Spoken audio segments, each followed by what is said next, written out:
I recently set up IPv6 in my home network, and it was so easy to set up that I thought I'd make a video showing how I was able to set it up using a 5G modem and OpenWRT.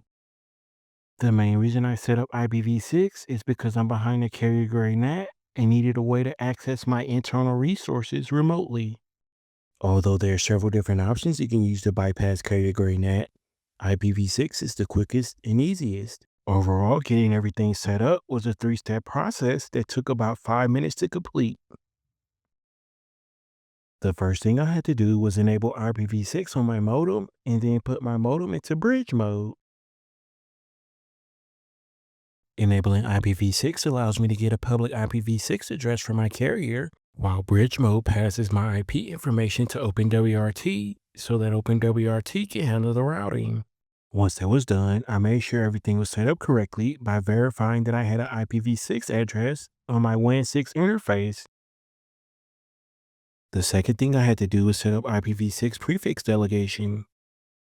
Prefix delegation is when the router requests and receives a block of IPv6 addresses from the ISP. If I were using a regular ISP, this process would happen automatically, but since I'm using a cellular network, I have to edit my WAN6 interface, make sure extend prefix is selected, and then save and apply. Now, if I go back to my WAN6 interface, you can see that IPv6 prefix delegation was successfully set up. And since by default OpenWRT is configured to automatically advertise prefix to the LAN, devices on my LAN should start receiving IPv6 addresses. Now, if I go to one of the devices in my LAN and then go to the test-ipv6.com website, you can see that IPv6 is working properly.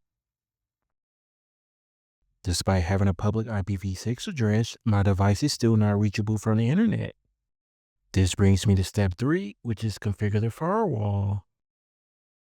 To make a device accessible from the internet, I need to create a firewall rule that allows traffic to be forwarded to my specific host and port. To do this in OpenWRT, I'm going to create a new traffic rule, then select WAN for my source zone.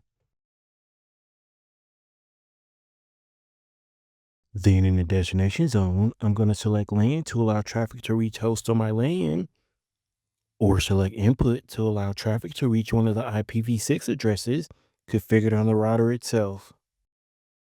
From here, I'm going to put my host's public IPv6 address in the destination address field and the port number for the service I want to reach in the port field, then click Save and Apply. Now that the firewall rule is set up, we can verify it's working correctly by switching to another IPv6 enabled host on a different internet connection and loading our website.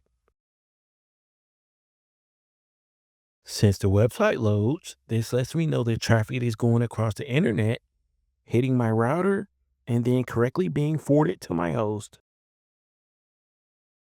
Now that I've shown you how to set up IPv6, the last thing I want to talk to you about are some gotchas. These are pretty much things that you may not be aware of that can affect your IPv6 usability.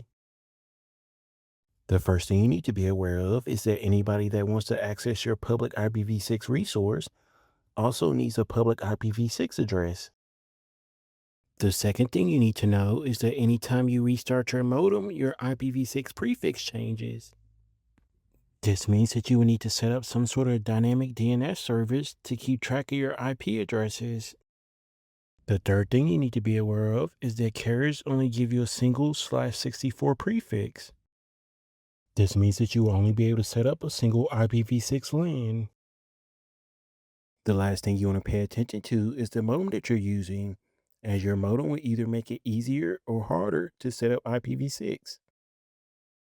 The reason I mention this is because a lot of people can't get IPv6 working and automatically assume it's a network issue or that the ISP is blocking traffic, when in reality it's a modem issue.